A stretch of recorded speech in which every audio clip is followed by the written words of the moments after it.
A quick fading of the music while I sip my coffee. This is the Horse Racing Happy Hour, December 19th edition of the show. David Levitch back in with us today.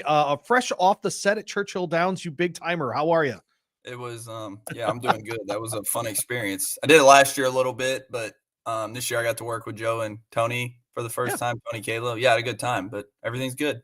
Yeah, good, man. Yeah, basketball season has kicked up for you guys. How's the season going so far? How's your roster?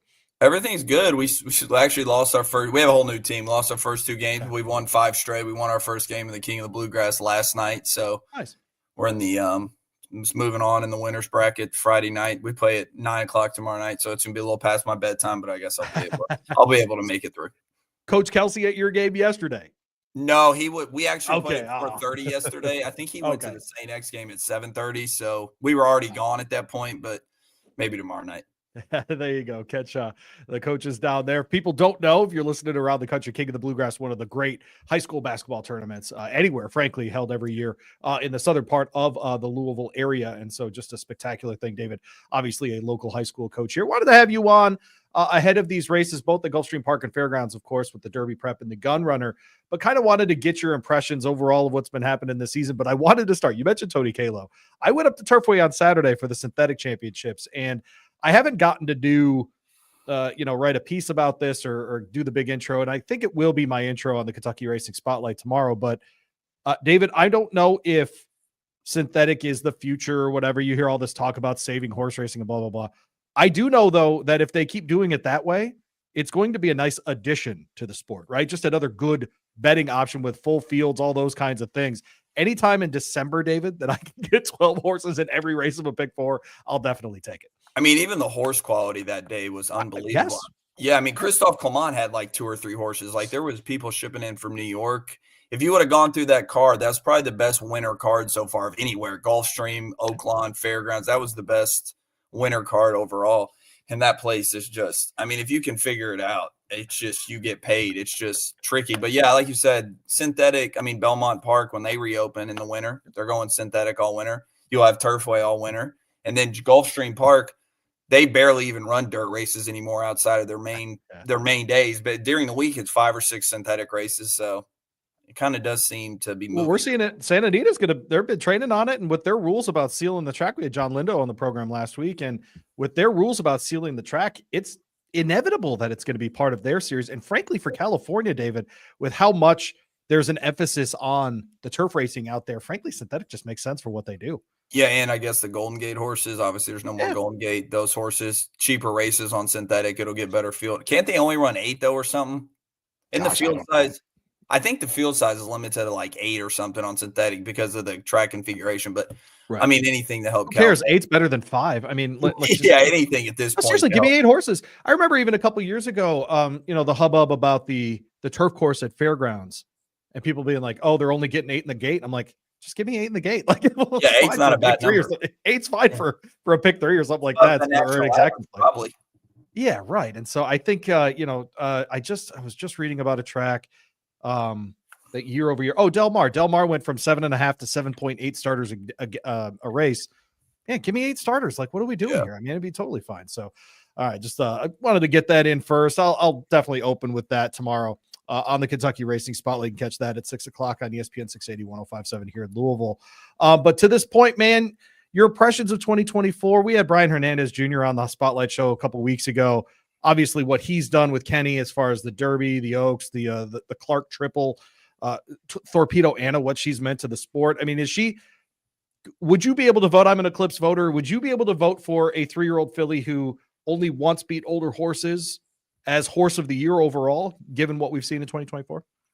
I think because she won the distaff, she's probably going to win horse of the year. I think this is pretty captain obvious. I think if Fierceness would have won the Classic, he would have far and away.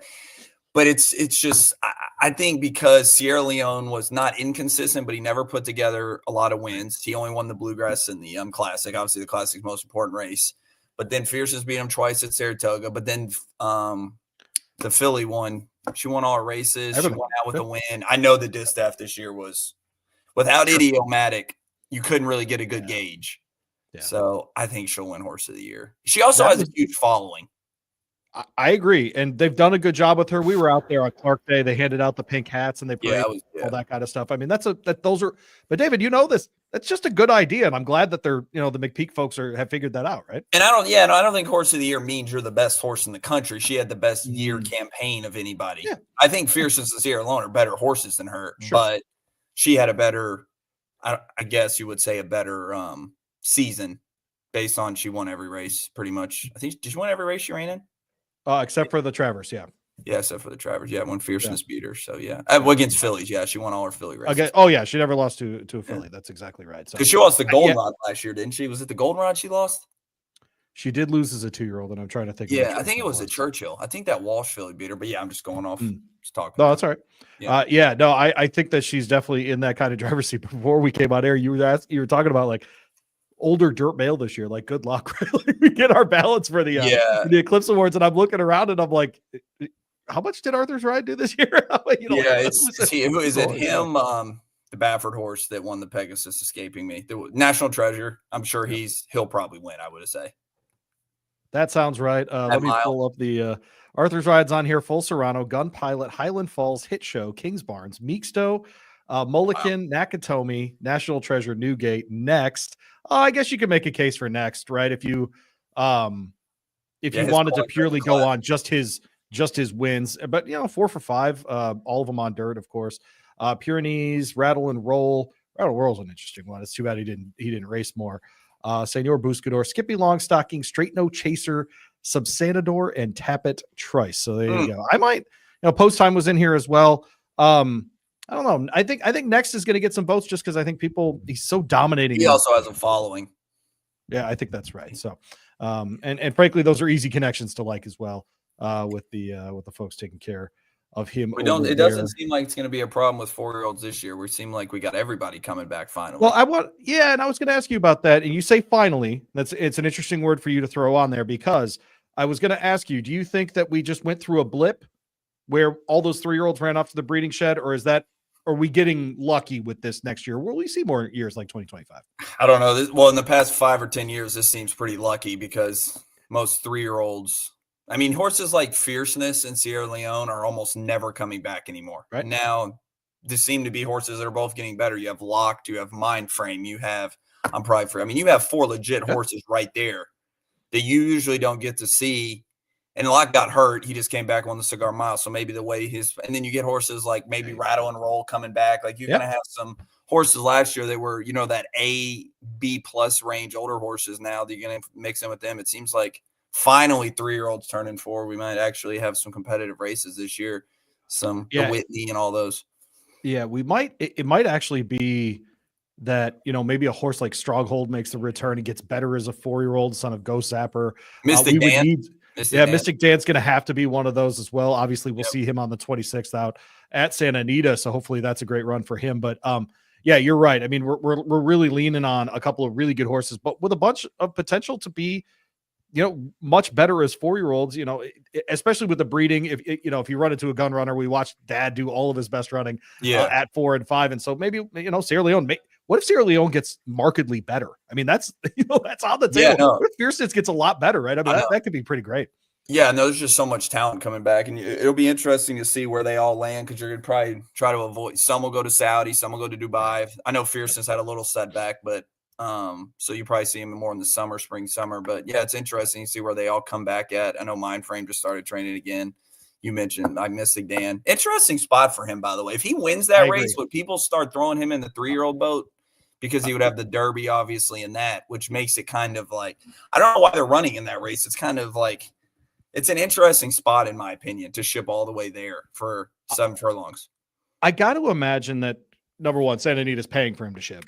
I got to imagine. Yeah, number two, even a second place check in a $300,000 race makes the trip worth it, right? And it's a very prestigious race. It is a prestigious race. So if he gets $70,000 out of that or whatever, runs second, and that's a warm-up race getting back into something overseas, I mean, that might not be the end of the world.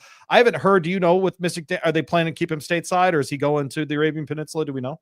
I'm sure everybody's going to Saudi if they're ready. And it's also a one-turn race, so it kind of like, right. If you can do 2 turns and you're a good 1-turn horse, it kind of like, it really can throw you in. Like Fierceness, for example, if he was in that race, he'd be pretty darn hard to beat, in my opinion, because of the one-turn configuration. So it kind of fits. I think White Abario too, but who knows with that horse? He's running next week or 2 weeks, and the Mr. Pross next week. So you'll have him as well if he comes back ready to fire. Yeah, I think we were supposed to see him tomorrow in the Harlan's Holiday. Yeah, they're going to the one-turn race. Yeah, they're going to the 1 miler with him. I think they're trying to find out if he's a one-turner. You know, he's pretty good in the Cigar Mile, so I mean, I'm sure he'll be fine. Trying the mile at this point. Baffert has the top 2 in the Derby standings at this point. David, do you think we've seen the Derby winner win a stakes race to this point? No.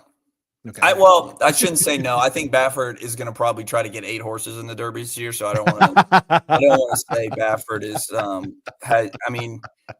But you look at it like Pletcher really hasn't unveiled anything. Cox really hasn't unveiled any dirt horses. He's got every filly known to man coming back for 3. He's got 5 of them, I think. But I mean, Chad Brown really hasn't. He'll have Chancer coming back, but we don't know if he can go 2 turns. So I don't know. I think to win the Derby the last couple of years, I think the later the better, it seems now almost. Like these maiden winners get 1 or 2 preps in and then you go. Yeah, that seems to be the case for sure. He's David Levitch, joins us here. He's at Paddock Prince on Twitter. You want to go find his stuff there. Where can people find you, David? Horse Racing Nation, you just go to Expert Picks, and I'm right under that tab. See Paddock Prince, Gulfstream Park right now, Derby preps, all that good stuff. There you go. I'll go find him there. We're presented by Manscaped, manscaped.com. Our promo code is horse racing, 20% off your purchase, free shipping to your house as well. Go in. I've been talking about it for a couple of weeks now. I've got a 15-year-old at home who's learning how to shave. That nice foil cover on the Manscaped products really does help and is keeping him safe, but keeping him clean as well. Manscaped.com. Our promo code is horse racing, 20% off and free shipping to your house. Let's get into some of that handicapping here, David. We head down to Gulfstream Park. We're going to talk late pick 4 here. If you are not familiar with betting Gulfstream, probably unusual if you're listening to the show, but 17% on those win play shows, 15% on the pick 5s and the tropical turf as far as takeout. Do not play the tries or the superfectas by takeout standards at Gulfstream Park. Otherwise, very, very playable place. The Janus is race 8. A note here that the 12 Foxtrot Anna will not run in this race. That horse will run up here at Turfway Park instead. 5 furlongs on the turf here, David. I thought a pretty tough one since Arzak's the favorite in here. He's got one win in how many choices. When I printed this, I didn't have the. Is he the morning line favorite? He is 2-1. Yeah. So I mean, it just 1 for 6 this year. Anytime I land in a race with that kind of odds, David, I mean, it stands out for sure. Yeah, and you know what the thing about him is, his base days might be behind him. I don't know if this 5 furlong distance is. I mean, it's so sharp. Like, if you watch Gulfstream Park, you know in a 5 furlong race, you got to have some speed or you got to have a huge setup to really run because it just seems like these races are just so forwardly dominated. There's a lot going on in this race. I mean, Cox is getting 2 horses in the 5. Yes, I Am Free. And the 7, that's right, both have speed. We all know Brad Cox. I think he sent 30 horses or something down there this year. So he's going to be a guy that's going to have horses. I wanted a little price in here. I'd landed on the 1 Macedo. Yeah, his last race. I think if you look at his form, his turf sprints are really good. His one at Woodbine last year was good. And then his comeback race on the turf, or should I say back on the turf last time with Churchill was pretty good.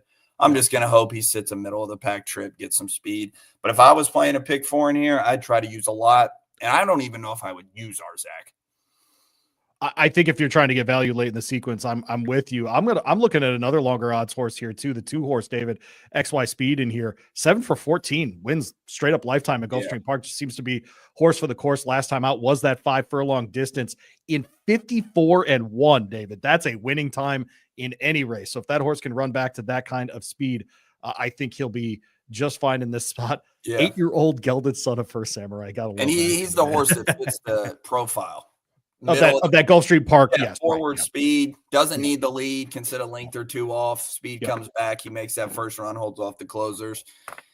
Yeah, I agree. I think that horse has a big shot. I mean, even if you look at the 8 horse for Safi, Axthelm, the Axthelm. I mean, this horse is good at Gulfstream. He's handled the distance. Safi wins a million races at Gulfstream throughout the year, so he knows the turf. But yeah, I would, if I'm playing a pick 4 here, I'm probably spreading, maybe trying to get rid of Arzak. Arzak seems like a horse you almost single because you just think he's better in his old form, or you just get rid of him because he's going to be 8-5 with IRAD. He's always getting overbet with IRAD. Yeah, no, that's exactly right. I'm also interested. Coppola's in here for Dale Romans. Yeah, I threw him in my pick 4. Yeah, I think he's definitely part of the play here. Was really good in the Woodford. I don't know if people remember. He actually got the lead in the stretch before being overtaken by both Arshot and Charcoal in that race. But this is a horse that's been up against, Cogburn, against Charcoal, like I mentioned, really, really high level horses. I don't want to say this is a step down, but boy, it's not the same kind of level that he's been in other spots. And so I think Coppola's got a real shot here. I think he'll get all of 6-1 too. Yeah, I completely agree with you. His Jaipur, I mean, if he runs that race, that was a blistering fast race, obviously with Cogburn. But yeah, I mean, I got him in my pick 4 as well. He's got speed, like I mentioned. This race is the type of race. It looks like there's so many speeds. It's like, oh, here goes just one. Somehow one just going to get the lead and wire the field. But I mean, this pace has to be hot. So I want to look for a horse like you picked, or a couple links off the pace, maybe doesn't need the lead. Price shopping in here. Yeah, no, I think that's totally legit. The grade 3 is the Harlan's Holiday, mile and a 16th on the main track there, $165,000 in the kitty. The return of a couple of horses, I'm sure many of you listening have followed before. Tuscan Sky in here, who I cannot figure out. David Tumbarumba, of course, will be your 8-5 morning line favorite in here. Kick Trafalgar is going to try to go 2 turns. I got to tell you, I am fascinated by digital ops in here for some reason. The 4-horse comes out of the Brown Barn. Safi, first time with horses, hits at 27%. Now, usually that's lower level claimers. I totally understand, but he is very good at taking horses not from his barn and placing them in new company. Won at 1 mile and 3/16 last time. Is going to go a shorter distance here, but in the 2 winning runs for this horse in 5 lifetime starts, David, up both under Dylan Davis and getting to the front and staying in front.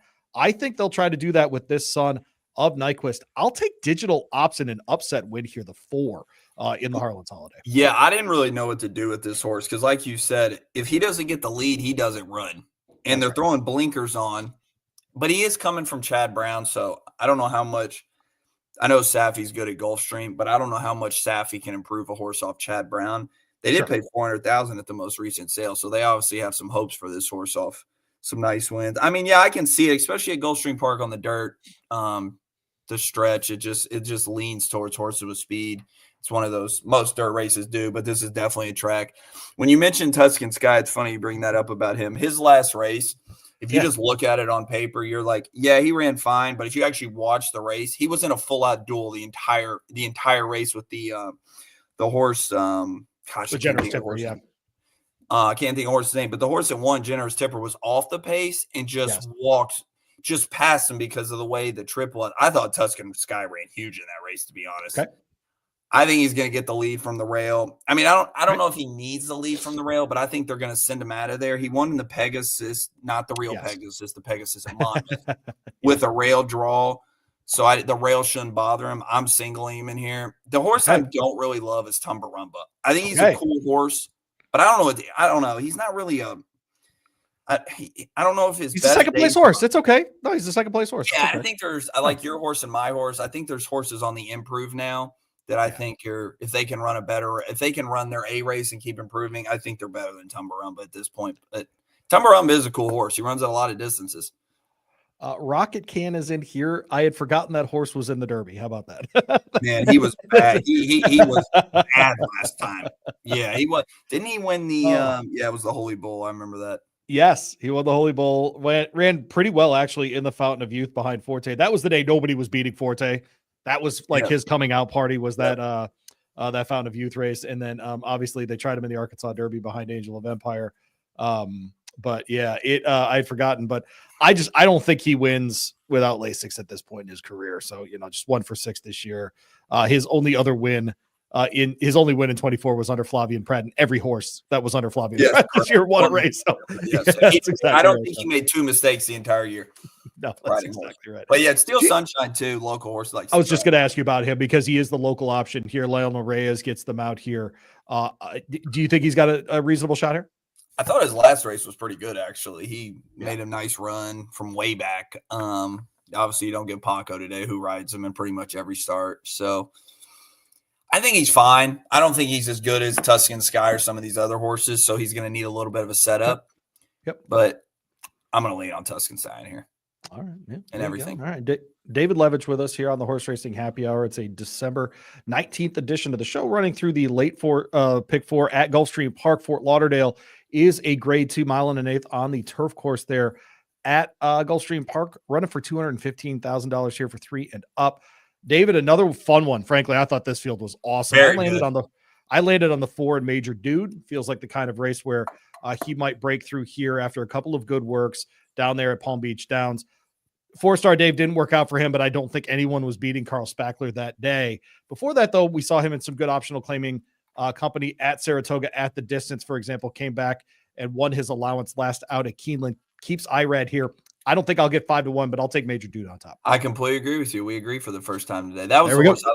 I thought his last race was actually really good. He sat in the pocket and he really exploded. And outside of, like you mentioned, his 4-star Dave.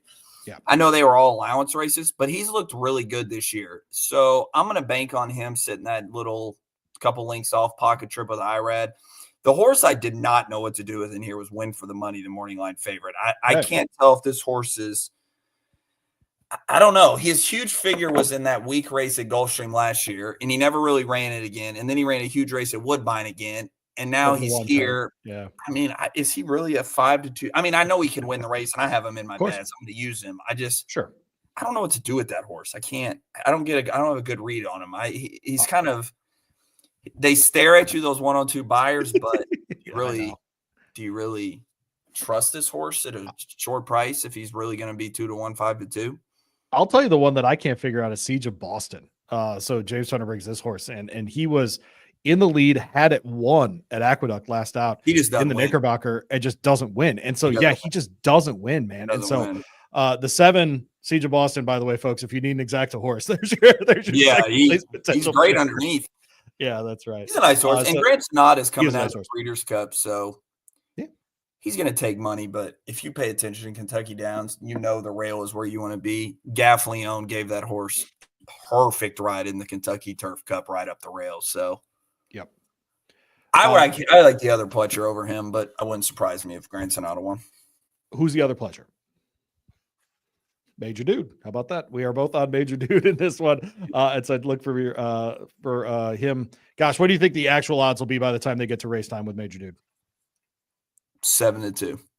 That sounds right. Okay. Oh, well. I will take 7-2 in that race. It's so hard to tell with IRAD too. I mean, at Gulfstream, he's winning at like 40% already. Yeah. If this race was at Saratoga, he's probably 4-1, 9-2. But since it's at Gulfstream, this horse is probably 3-1, 7-2, just because of IRAD at Gulfstream. Yeah, it seems to be how it goes. The Suwannee River will be the grade 3 to close the card. It's a mile on the turf course for fillies and mares 3 and up, $165,000. In the kitty here, David, I thought another. This is just a fun closing. Yeah, just a tough race, too. You're totally right. I landed on another Dylan Davis here. Christophe Clement sends breath away. I hate the 11, but I really like this horse. Has been part of the final equation at Saratoga Aqueduct and Aqueduct in a row. Grade 3, a listed stakes, or black type, I should say, last time out as well. It's going to sit 3-4 lengths off the speed and try to pick up the pieces at the end, which I trust Dylan Davis to do. Also really just like the price. You're following Gulfstream closer than I am. Is the 11 hole going to be a problem in the mile race here? It's not ideal, but the meet is young. I just started really following it for the last couple, 2 weeks or whatever.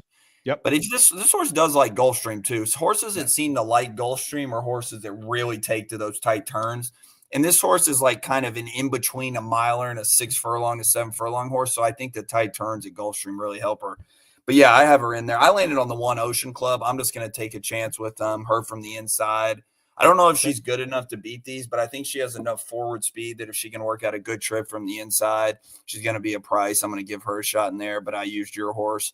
I didn't know what to do with the 12. Bless my stars, the Euro import. That is not a good post, obviously, being one outside of breath away. Works look fine, but I didn't. That's a hard put. You got to be much the best in your U.S. debut from way out there. So I would probably watch and see with her. But I landed on the 1 in here. I thought her last win was pretty good in the Noble Damsel. No, I think it's a reasonable play for sure. The Sisterson Bark there, Edwin Gonzalez getting it. I'm trying to figure out Papilio, the 4 in here, David. 1 win and 6 tries this year. Seems to be part of the equation for most of these races. Does Oliver running late? I just don't know if the mile's long enough in my brain, except that she's 2 for 3 lifetime with a second place finish. Yeah. Gets back to Castellano. I wonder if he won't be helpful for what it is that she does best. Yeah, she's definitely a good horse to use at 15-1 underneath at least. I don't know if she can win this race because I don't know if she's good enough. But if this pace gets hot, I mean, I guess she can win at a price. But yeah, underneath, I think she's always shown ability, but she's never like broken through. Like you're always like, oh, she's back, like she's gonna get it. Cassie had another horse too, the same age, and I cannot think of the name. He won one of the races at Churchill this year.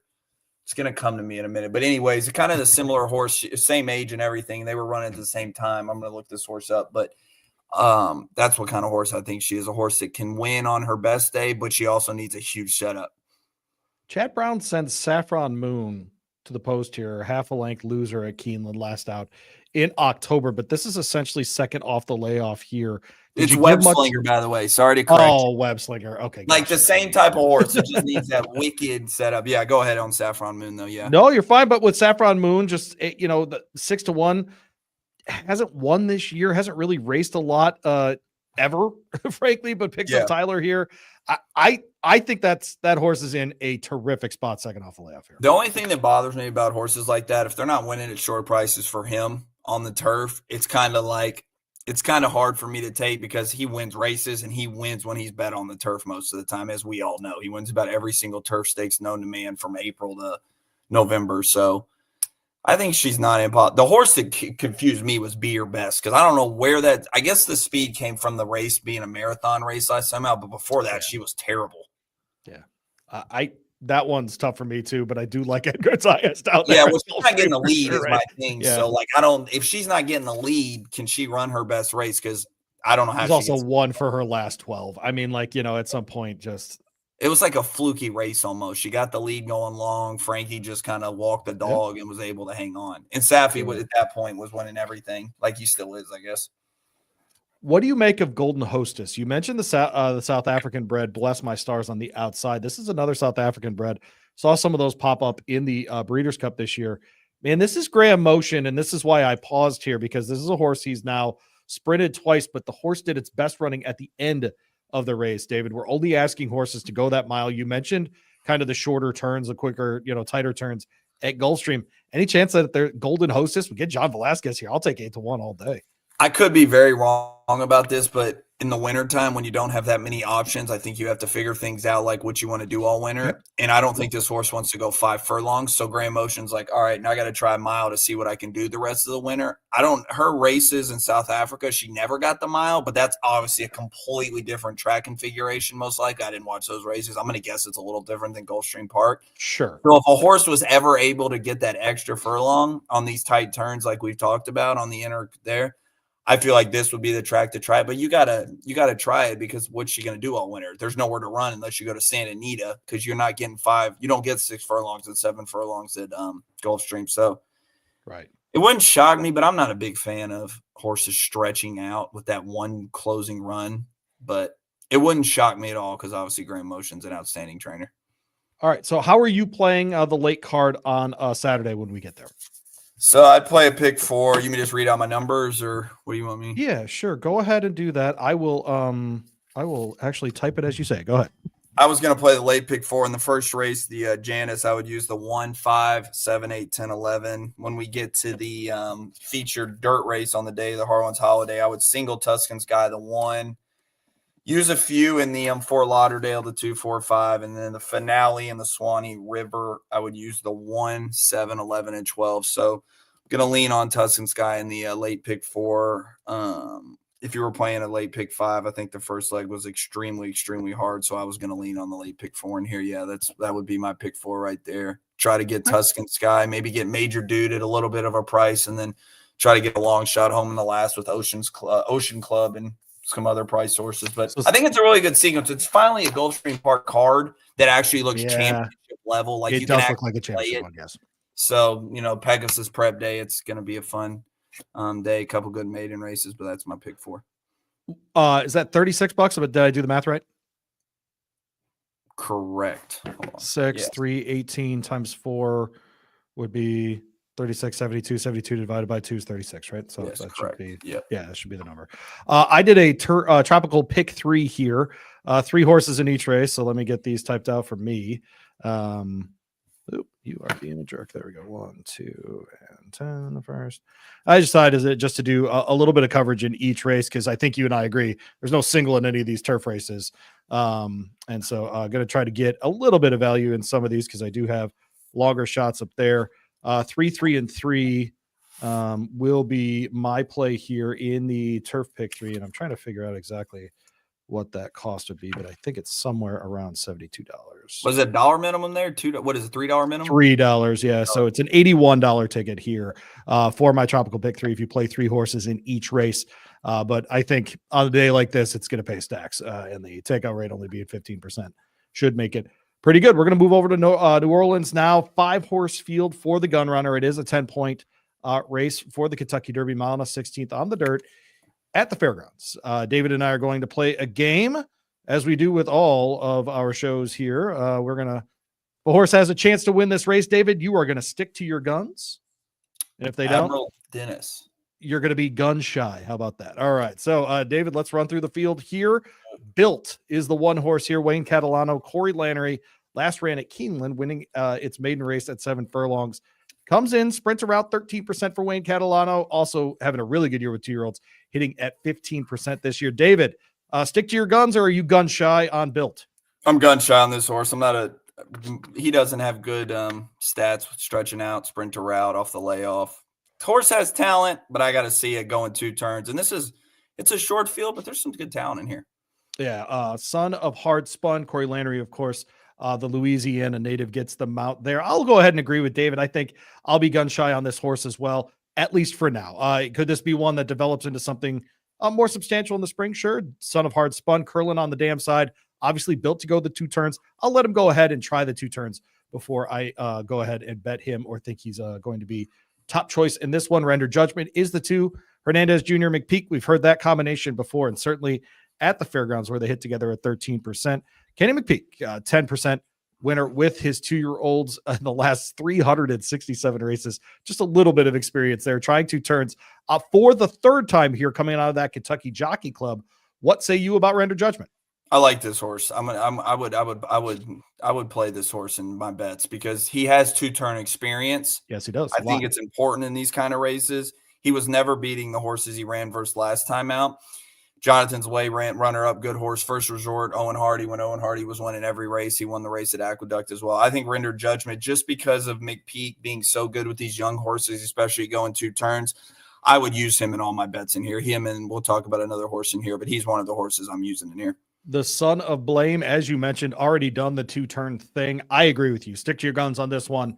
Go ahead and use Render Judgment as part of your bets there, and certainly the team, the connections there make sense as well. Magnitude comes in 2-1, the 3-horse here, Asmussen and Jose Ortiz. Speaking of people winning all of the races at their respective tracks, What a great, you know what, you say whatever you want. Jose has made all of the right career moves lately. The move to Kentucky has been really fruitful. The move to New Orleans for the winter, his team has done a really, really good job setting him up with very good mounts. He gets a good one here, a horse that recently won at the distance on the dirt at Churchill Downs. What say you? I'm gun shy on this horse. I don't like the field he beat. He only beat 4 other horses. The runner-up coming into that race had run a 39 buyer and a 69 buyer, and there was only 5 of them total in there. This horse got everything his own way. I know it's scary to throw out an Asmussen, not this time. Expensive $450,000 horse, but you can't like everybody in here. And I think this horse is going to be massively overbet. I'm a gun shy on this horse. I think purely as a winner, I'm going to stick to my guns here. I think he's got a shot. I think Jose has been so good down at fairgrounds. The combination of those 2 guys, for sure. I'm with you. I don't think there's any value in this race altogether, but I'm going to go ahead and say stick to your guns with this horse. I think Magnitude can absolutely win. Chris's Revenge comes in here. He's the 4-horse. Brittany Russell, love seeing her outside of Maryland and outside of New York, starting to send more trainees to the gate. Jaime Torres gets the mount here for the horse that most recently ran in a mile starter allowance, essentially at Churchill Downs, running 4th behind Optical and McAfee. Where'd you land on this one? I'm gun shy. I don't know how this horse wins. No offense to the horse or the connections. I don't know how this horse wins. It's almost just like, will you please run in this race so we can get 5? That's what it looks like. Maybe pick up a check, get lucky, get a few dirt. Do you get Derby points for this? You do 10. Yeah. 10, Yeah, 5. Well, this horse will get it for just being in the race. So there you go. Yeah, exactly. So I don't see how this horse wins. The maiden field he beat at in New York was no bueno. I'm not only going to agree with you, I'm going to bet against any Instagram kid until I see one win a 2-turn race. Yeah, they we ran just watched. What was that horse? Keewaydin? Was it Keewaydin? Yes. Keewaydin. Yeah. Yep. Yep. Couldn't do it up in New York. And so I'll wait. I'll just wait until an Instagram baby wins over 2 turns. To this point, certainly has not happened. Admiral Dennis, I think I heard you mention, is the morning line favorite here. 9-5. Cox and Saez. I think I know what I'm doing here. Yeah, I'm all in and sticking to your guns on this horse. I think this horse is a very likely winner. I think it's good that Saez is following this horse, leaving Gulfstream on a big day to follow this horse. He must think this horse has some real ability. Got bet on debut hard. Didn't break that great, had a rough trip. Saez much more professional, going a mile second time out. Perfect outside post. I think this horse is a likely winner, and I'm going to play him with the 2 in here. Yeah, I agree. I think he is the most likely winner as well. So stick to your guns on Admiral Dennis, son of Constitution. Do you enjoy names like that on horses, David, where it's a little bit of a wordplay, like we the people as a son of Constitution? Yes, it is clever, because sometimes when I look at horse names, I'm like, I don't know how you came up with this bad of a name. So when you see a good name, you can actually appreciate it. Like Claiborne always has the one-word names, like the Phipps always had good names. Like then you see horses with just awful names, and you're like, how did you even come up with this? But they pay the bills, so they can name their horses what they want. That's pretty much how it works. He's David Levitch at Horse Capper? Paddock Prince. What am I saying? You're the Paddock. Paddock _ mixing up all my guys. Go find him on Twitter. And of course, Horse Racing Nation, go get his picks for the full card there at Gulfstream. How many are you doing that every day they run? Yeah, I do Gulfstream every day in the winter. I do Turfways on Saturdays and then Derby prep cards. I'm not doing Fairgrounds this weekend, but once they get to the new year, I'll start doing Santa Anita. We'll have Malibu Day, obviously, or all that. Sure. But yeah, once the Derby preps really get rolling in January, I'll start to do Derby prep cards. Awesome. Well, good luck with the King of the Bluegrass and everything else with your team. So hope everything goes well, and don't be a stranger on the show. We'll talk to you next time. Thanks. Thank you for having me. I enjoyed it. All right, brother. See you, man. There you go. Little David Levitch on a Thursday edition of the show, December 19th edition of the Horse Racing Happy Hour. Appreciate him jumping on. Again, if you wanted to see those tickets for today, David's playing the late pick 4 there at Gulfstream Park. Again, go find his stuff at Horse Racing Nation. Does a great job over there. Gulfstream, Saratoga, lots of different Keeneland, lots of different places. Does a terrific job. About $36 there. I came up with an $81 turf pick 3, the tropical turf that they've got down there as well. 3 horses in each race. I think you got to spread a little bit in all of them, and hopefully we can hit that one as well. But we'll go ahead and get out of here. Zach, go ahead and play the music. Another shortened edition of the Horse Racing Happy Hour. Next Thursday will be the start of our road show. We will see you for that then. My name's Louie. We'll catch you next week on the Horse Racing Happy Hour.